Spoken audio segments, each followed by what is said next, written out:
Hey everybody, thanks for joining us for another Keep session here. My name is Fernando. Some of you I think already know me.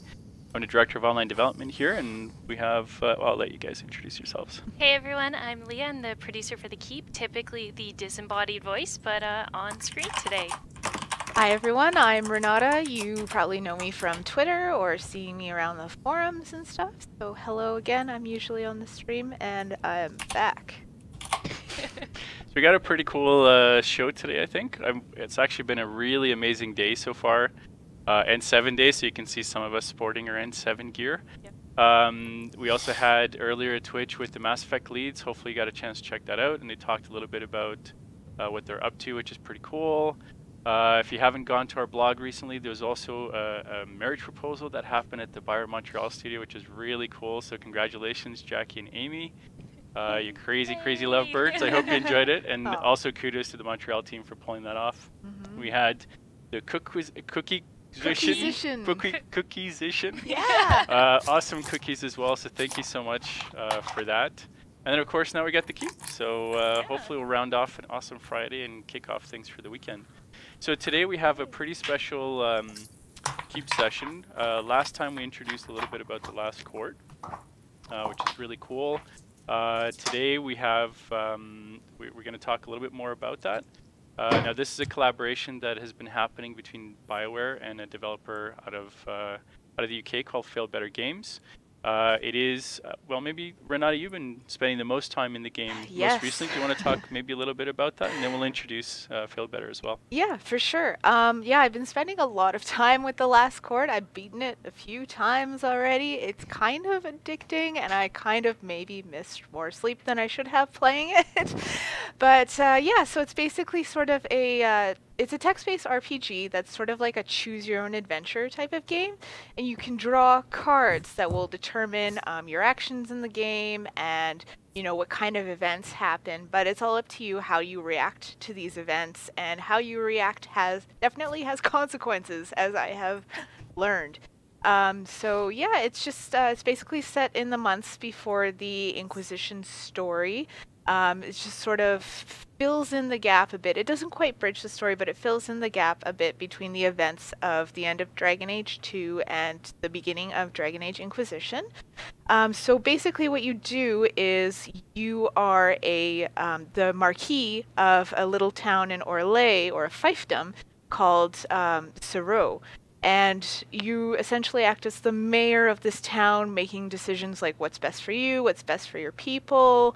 You run into some crazy stuff for sure, because, magic is alive and well in Thedas, and especially in this weird little town called Sero on the outskirts of Orlais.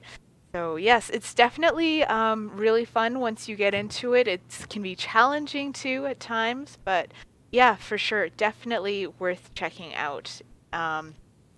Yeah, and basically just to add, the objective of the game is basically your town's been shamed from previous rulers that have maybe been a little bit crazy, or maybe been a little bit too into, dark magic and stuff like that. So you have to restore Sero to its glory, and that happens when the Divine comes for a visit, and you basically have to win her favor. So how you do that, and if you do that, is up to you.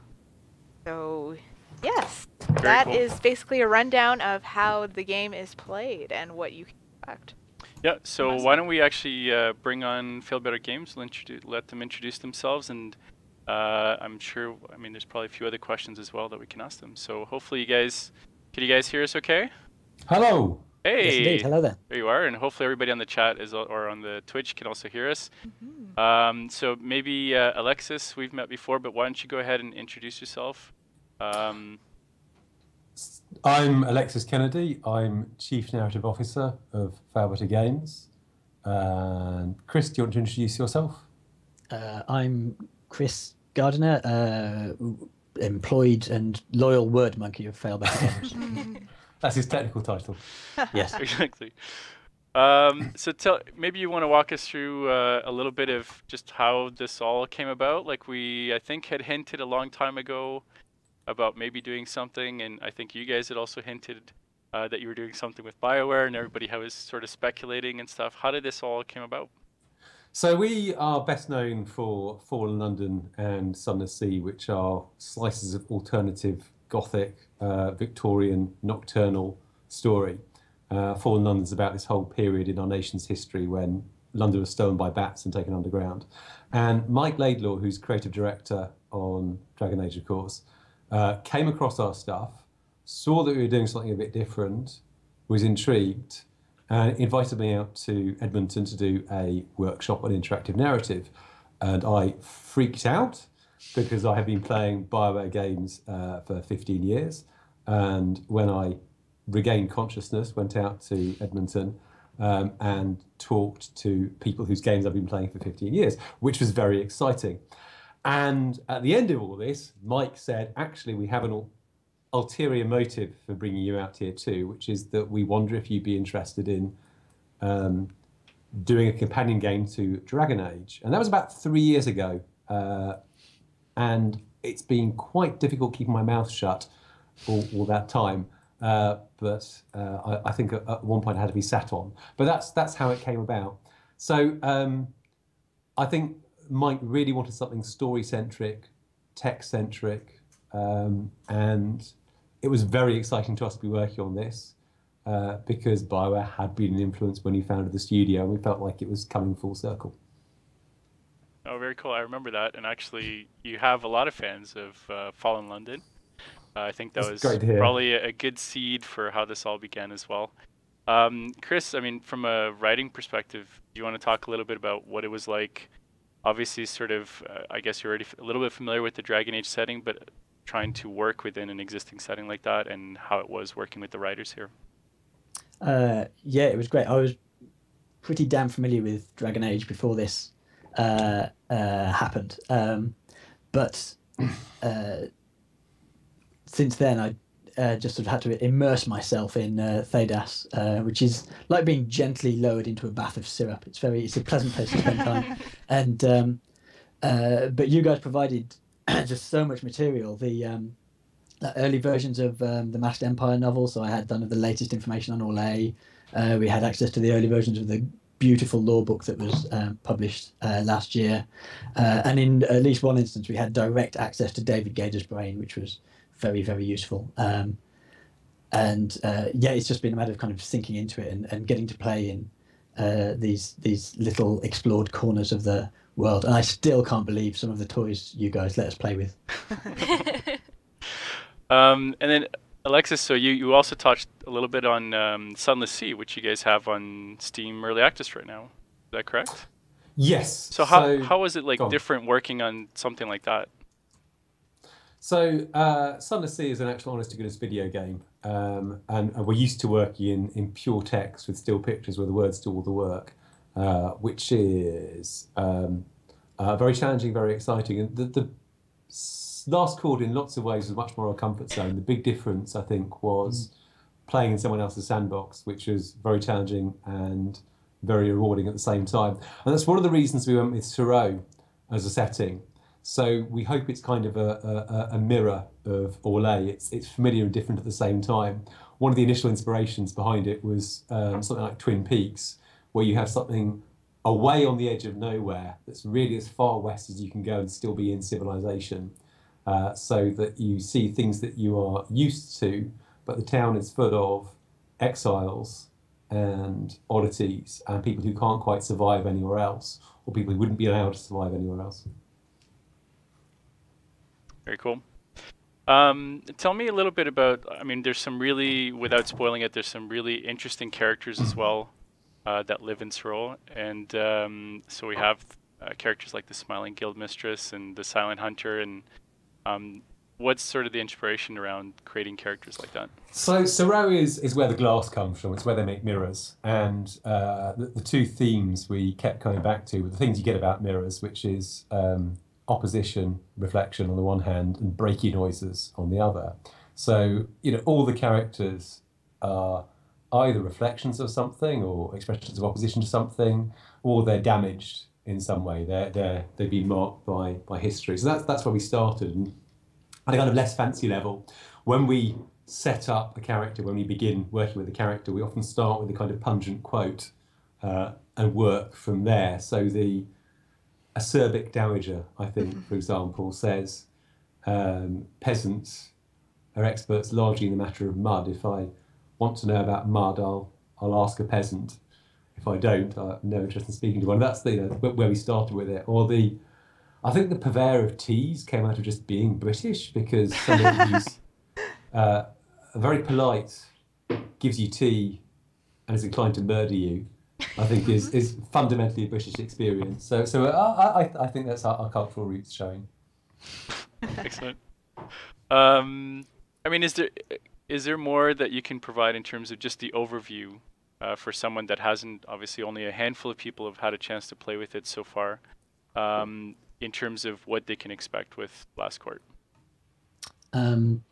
So Last Court's a game of rulership. You're the Marquis of Sero, you're the ruler, so you call the shots there.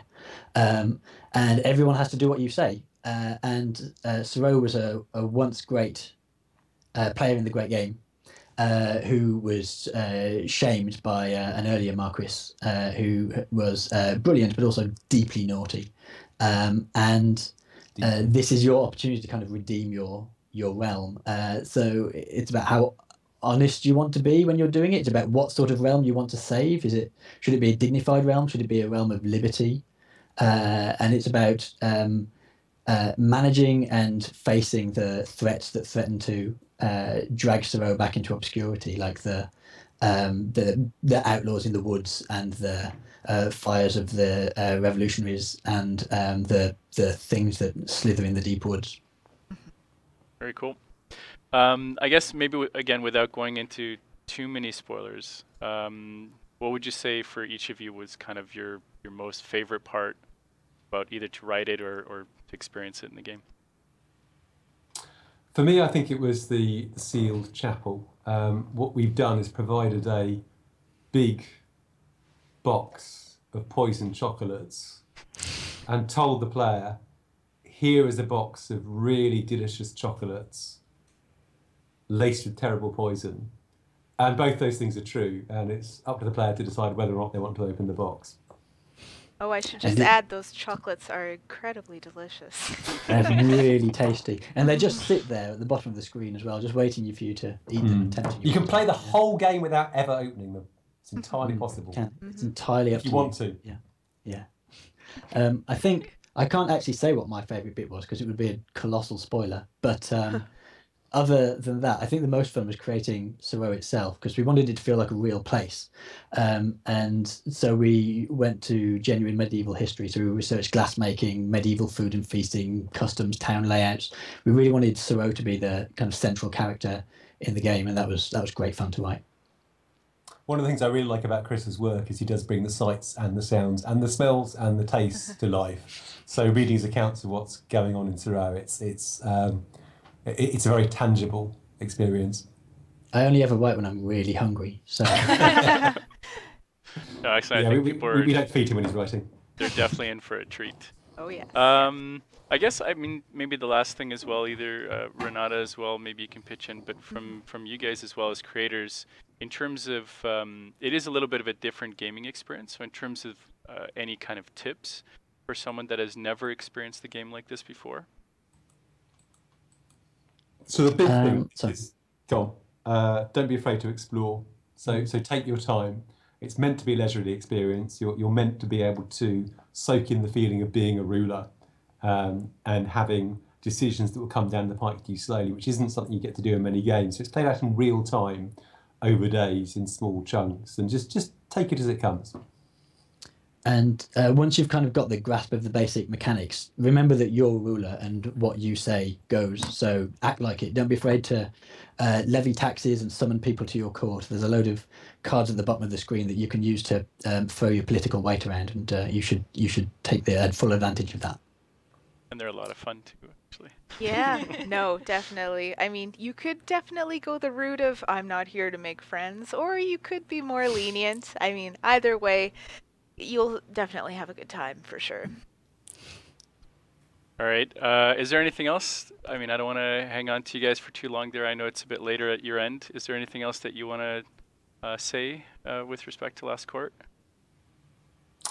Yeah, I can't believe that Chris and I used to run Neverwinter Nights modules for each other, and we ended up working on this project. So thank you for that. That was rather Yeah, that good. was great. Oh, In fact, thank the you name guys. of the meeting room when we first kind of presented to you was the Neverwinter Nights meeting room, which felt It was. weirdly poetic. Aw. It was meant to be.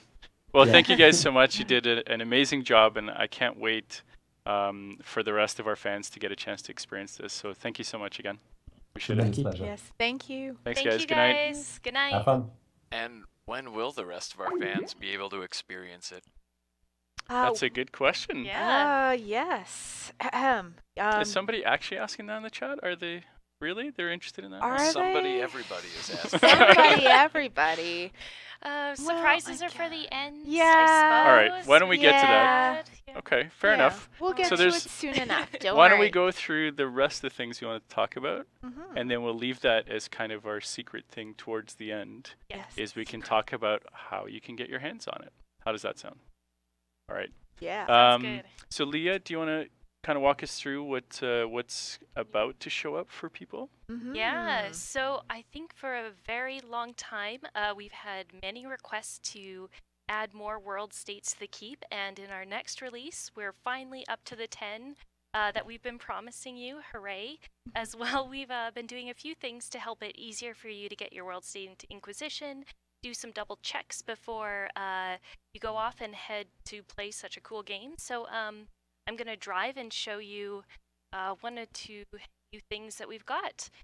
Now, I will warn you that we are on our test environment today, so I've asked Jeff not to do anything, but if something crazy happens, whoops. Blame Jeff. Basically. Yeah. He's probably watching this as well, so. Probably. Yeah. So. So you're probably pretty familiar with the tapestry now, but what is brand new is this lovely little need to export and DAI icon. So we know that the tapestry has a few nuances, and one of them is that every time you make a change to your world state, we save that for you. But at the start of a new game of Inquisition, it really depends on like the point at which you've exported your game. So I'll pop open our new fancy world state manager. We are still working on some of the bugs, so please forgive me if you see some alignment issues, etc. But what you'll see here is that we now have Leah's world, which I'm viewing, and I made some changes to it, so I need to export it into DAI to make sure we can play it at the start of a new game. So if I go ahead and hit export, you'll see the same overwrite the Inquisition game slot message. This will replace it. And now I have this great little check mark that tells me, yep, this is in its current state right now with these heroes and these set choices. This is exactly what I'm going to play. We've also added the timestamp. This will help you match up in the game. So in the new game flow, you'll see this basic timestamp so you can reference both of them. As well, you'll get a summary of the heroes and choices. So let's just pretend I go ahead and make another change to my world state. And yep, we'll do that. That's fantastic. Poor Sten. I know, poor guy. So you'll see now that, oh, I need to export this. So you can go ahead and export it again. And now you're ready to go. So this is kind of a double check for you just in case you forgot to make that one decision you really cared about and you didn't hit export, just so that we make sure you have the right thing when you're playing. We still have some of the favorite familiar buttons, the randomize world state. You can see the little tiles are changing in here, and yep, I need to export it again. So you can do that for fun a few times and see all your tiles change. The other thing we've done is to allow you to have way more world states. We've got a new section here to manage all your world states, essentially. So you can see here now that I have one world state that's loaded into the key.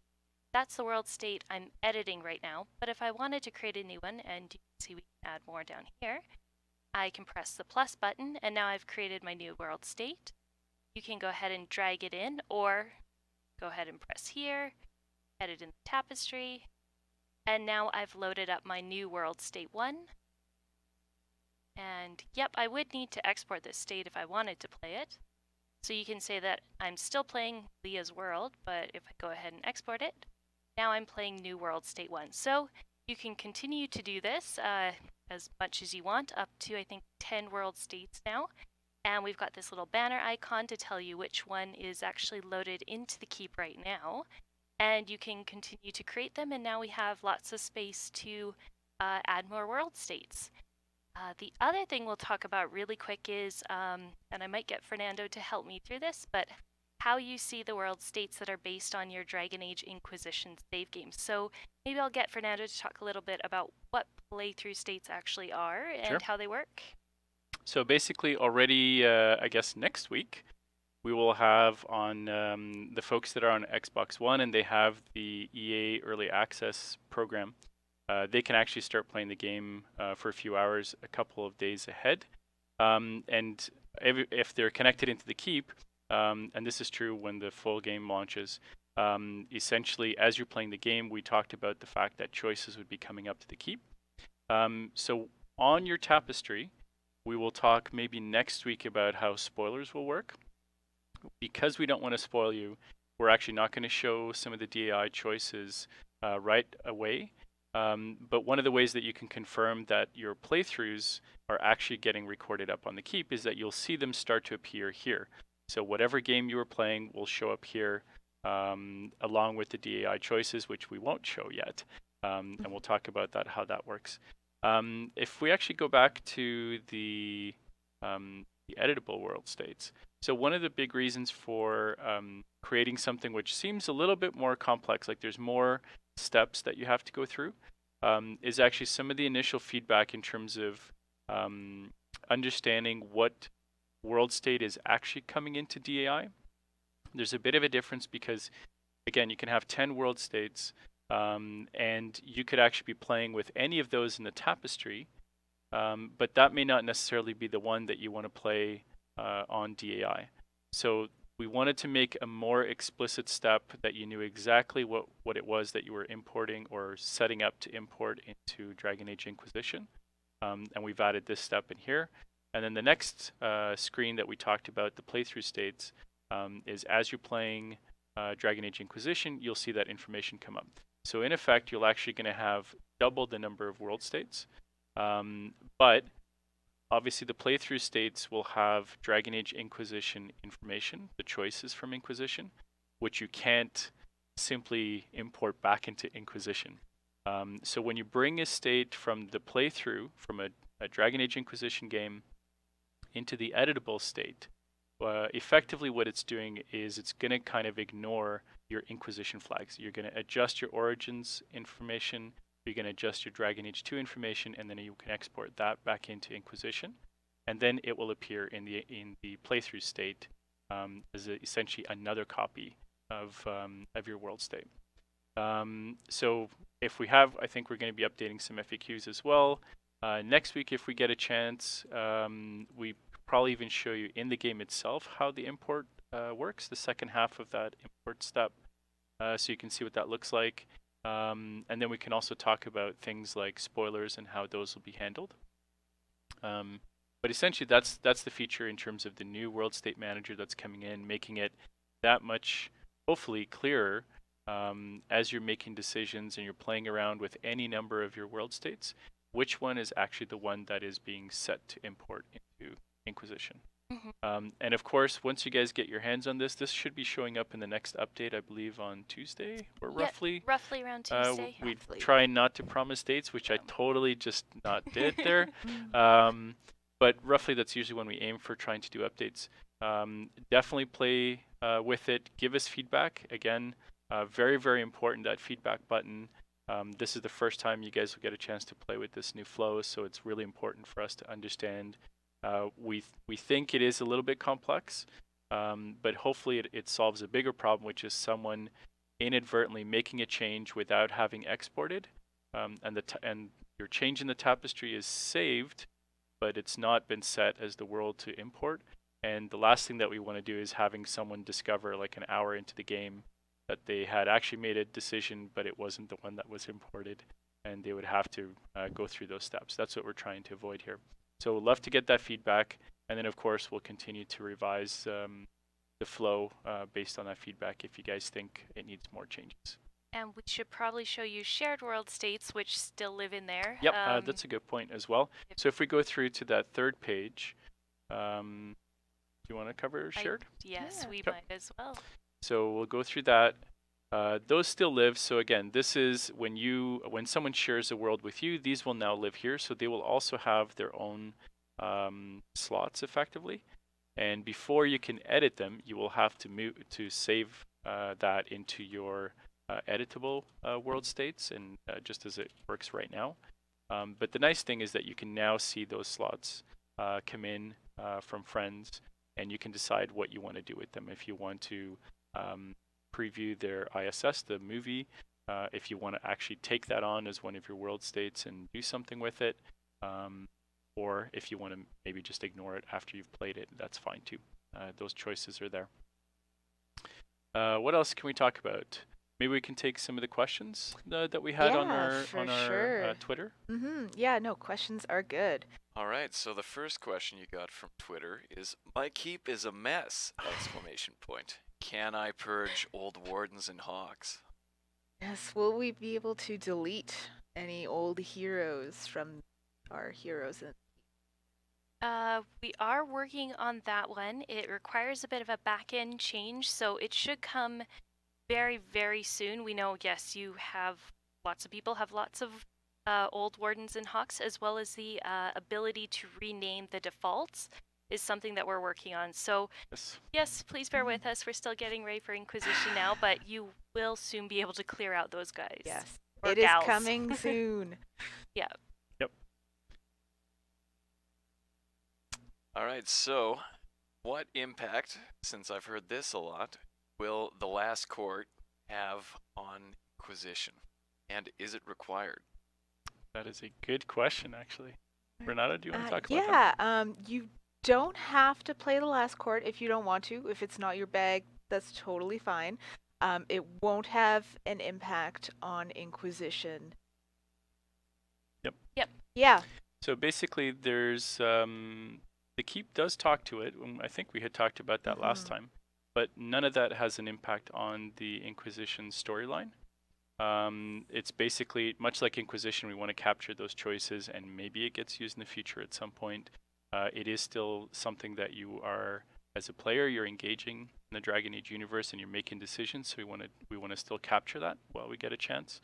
But it's not required, as Renata mentioned. Think of it probably closer to like a book or one of the comic books. Yeah, one of the ancillary products. Yeah, I mean, it definitely, as we talked about and heard from the Failbetter folks, it adds more background to the events leading up to Inquisition, but you certainly will not miss anything in Inquisition in its story based off of having played or not Last Court.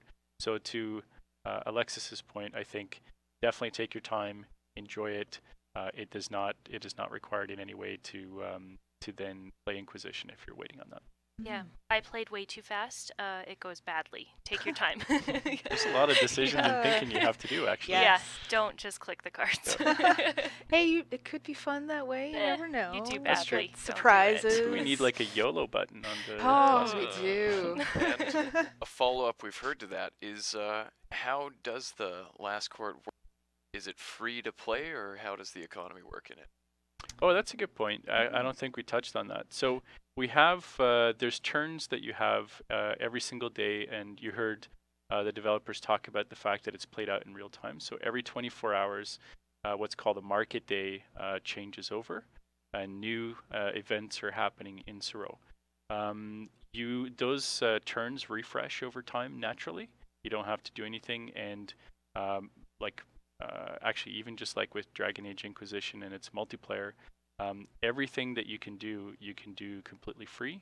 But we also understand that there's people that want to rush through, and their time is valuable. And for that, there's something called Dawn, which is a premium currency that you can purchase, and that will allow you to refresh your turns as well as advance the market day if you wanted to. But again, it's completely optional. You do not need to do that. The game is not engineered to have any paywalls or any of that kind of stuff. It is very much, if you've experienced previous Failbetter games like Fallen London, it's essentially exactly like how those work. And you won't miss out on any content if you don't Correct. purchase Dawn. Yep. Yeah. It truly is there as just a facility if you want to move forward with things at a faster pace than the natural progression of the game, then you can do that, but you don't need. And so, how long does it take for a typical playthrough? 7 days, I believe, is what they Yeah, said. yeah. If you go the full 24-hour days without moving forward faster, it does take 7 days to fully play the game. But you won't get through all the content in 7. You can try.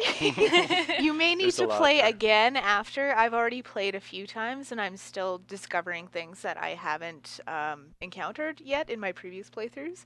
So yeah, it's got replay value for sure. All right, and so back to the keep. Gonna be any more plots added to the tapestry in the future? That's a good question. Yeah.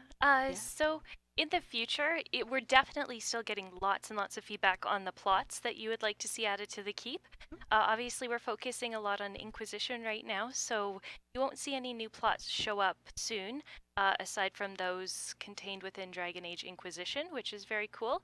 But going forward, we're certainly looking for the feedback and can continue to add to the tapestry. Yep. And when is the keep gonna be available in other languages? On Tuesday, the date that Fernando has promised. Yeah. There's no promise there. Not promises, As close as we can to Tuesday. So in the next major update, yes. we will actually roll out, the plan is to roll out the languages. That includes the ISS, so the movie voiceover in French and German as well, and subtitles, and the other languages that are also supported for Keep. Actually, so probably important to note, maybe for Last Court, that it is available only in English. Yes. And that's just simply in terms of how the game engine is made. But that's the rest of the Keep would be available in those languages as of next update. Yep. So Hopefully watch next week. for German Varric is very epic, so just to give it a Really go good. anyways. And it's the Yeah. actual voice actors. Same voice actors, same as Brian Bloom in English. I would not want to try to pronounce their names. I apologize. But the actual Varric voice actors are also the ones that did German and French, which is cool. Yeah. You should watch the Hero of Thetis trailer in German Yeah. because it is awesome. Everything Yeah. is more epic in German, it's true. It Yeah. is, the Basically. bad guy is terrifying. So, if somebody has already exported a world state and due to a recent release or patch it's now invalid, what happens to that world state? What's waiting in the game slot? How does that work out for them? Yep. You want to take that? Or? Yeah, you should definitely re-export your world state, I would say, because if you have an invalid world state in there, you might actually end up missing some of the plot flags in DAI that would trigger like events from past Dragon Age games. So if it was something that was in the keep and taken out, then we don't want any like errors or glitches happening. So basically what we would recommend to do is just to re-export the world state if any changes have been made to it, not on your part but from our part, in any recent updates or anything. Yeah, so definitely re-export, just so to ensure that everything's valid and you're good to go and you won't have problems playing, hopefully, fingers crossed. And it's worth mentioning that's pretty rare, but we did Yeah. notice that a couple of states were affected by that. Probably the kind of rule of thumb might be with the next update where we have the little checkbox that Leah had showed off. Just make sure that is in fact on the one. If you have multiple world states, it is on the one that you want, or go ahead and make a choice, change a choice, get that to come up and re-export it, and that way you're ready to go for either next week or the week after. And remember, you only have to set the ones that you want. Yes. The rest of them, you can just leave happily to the side and we'll handle the logic for you. So just have your warden dead or alive, stick it into Inquisition, and you're all ready to go. Yep. Cool. All right, and obviously a lot of people have noticed the tile art, because you can't really play the keep without seeing it. It's quite beautiful. And so they're curious how many artists it take to pull that all together and design those and get them done. This was a pretty crazy process. A long time is the, I guess, The short answer. answer to Yeah. this one. So for those of you who are in our early beta, you may have remembered the keep in its gray form. So we did that first to get feedback on the tiles, and then we heard a lot of requests for color, which was when we started on the color pass. And we've had, I think, consistently about 4 artists at our one of our partners, Spirasoft in St. Petersburg. They've been working on it for months continuously, as well as the DAI art as well.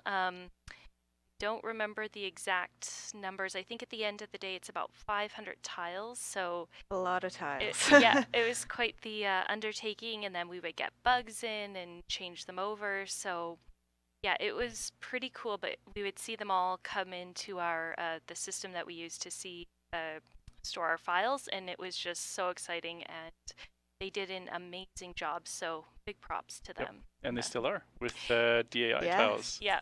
So it's Yeah. like Christmas every day. We get new tiles in, and it's pretty amazing to see all that content coming in. I can't wait for everybody else to see it as well. So Yeah. Yeah. No, it's going to be awesome. Mm-hmm. All right, and probably the most asked question of today in this stream. When is the last court going to be released? I suppose we should probably Yeah. mention that. Eh? Yep. Yep. Yep. I think so. So, as we usually try and do surprises on our stream to thank you all for coming to see us, the last court is now live. If you go and log into the Keep, you will see it. Remember, if you visited the Keep before, log in and then log out. Open the Peak Log out navigation. and then log in. Yeah, Yes, that log one. out, We'll do it. log in. Yeah. Relog back in. The one that makes sense. Yep. And then, Sorry. Oh, maybe actually. no, Can we we- can't. can we Secrets are in Oh, there's Yeah. other the secrets. devs. There's Okay. more Yeah, secrets. I sorry, You wouldn't want to guys. show any more keys there, Lee. No, Oh, I was yeah. gonna suggest bringing up the Keep again and showing where it lives on the menu. But we'll just talk about it because there's other stuff in there coming. Yeah. Yeah. But if you pull up your menu, you should see the last It court says last on court. there, Yeah, Yep. on the left-hand side and that's there. as of right now, right? As of right Yeah, now, we as of flipped right that now. on. Jeff, turn it on. And anyone that's kind of confused when you open it and stuff, we have FAQs and tutorials that are going up as soon as we leave this room here. So yeah, Very cool. awesome. All right, Great. so I think that's about it for today's show. Just wanted to call out, actually, coming up on Monday, we have Dragon Age Inquisition is going to be showing some more of the prologue. I think it's actually Mike Laidlaw that's going to be doing some of that, or perhaps with Cameron as well. And we also have another multiplayer stream coming out later next week, which is going to show some really cool team play. No, it's some rad team play. Rad team play. Yeah. Extreme all the awesome new ultra kids wording. gameplay. Anyways, but yeah, we'll talk a little bit more about, like, I think last multiplayer, you really just got to see the guys here playing. In this one, I think you'll actually get to hear the rest of the team talking back and forth, and you'll get an idea of just how cool it is in terms of the teamwork Yeah. aspect of it. Is really, really neat. Mhm. So hopefully you'll get a chance to join us for that. Thank you so much for joining us for this one, Yes. and enjoy the last court. Yeah. Please send us feedback on that when you can. Thanks Yep. very much. All Have right, fun, thanks, everyone. guys. Bye, guys. Bye.